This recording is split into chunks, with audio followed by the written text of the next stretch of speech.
Hey there, this is Darren with another Ask Darren. This one comes in from, well, I won't use the name because of my answer on this. And it comes from a Toastmaster. It says, I am becoming frustrated with a Toastmaster contest. I don't get feedback or evaluated, and I don't learn when I am not placed at a higher level, meaning the club, area, division. I don't know what I'm doing wrong. A good example is I follow you a lot.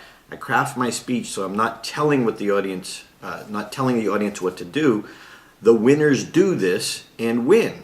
Just one example. Do I throw away the rule book? Kindly regards, Darren. Thank you for all your tips and guidance. Well, that's a great question, and I understand the frustration. And here's what I wrote back to her.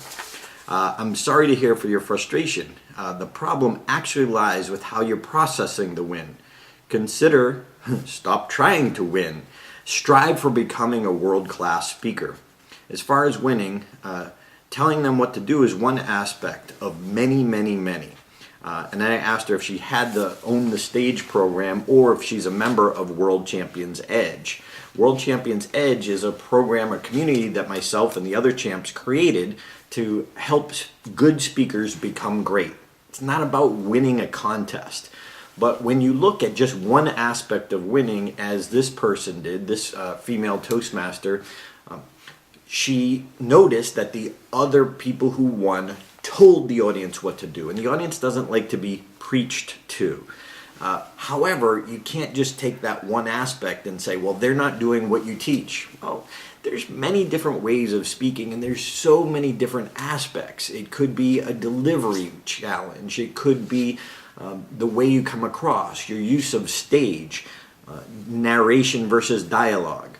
So there are many aspects, but I really encourage you, use the speech contest to become a better speaker.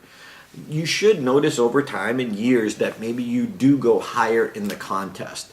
But there's so many aspects. For example, if I was competing against Les Brown, I wouldn't have won.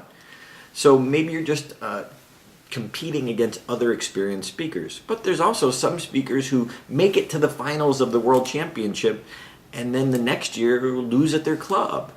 So there's so many factors. That's why I came back to, again and again, David Brooks saying, Darren, let no one out prepare you.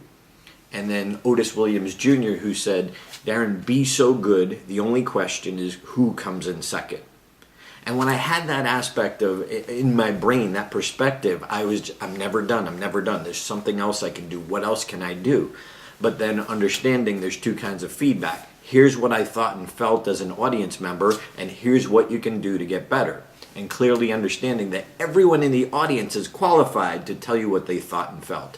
Not everyone is necessarily in a position to tell you what you could do to get better. So I wish I had a very simple answer for you. Thank you for the question. Keep the questions coming. But focus on using the contest as a way to work harder to improve your skills. That way, you can always win every speech. Stage time.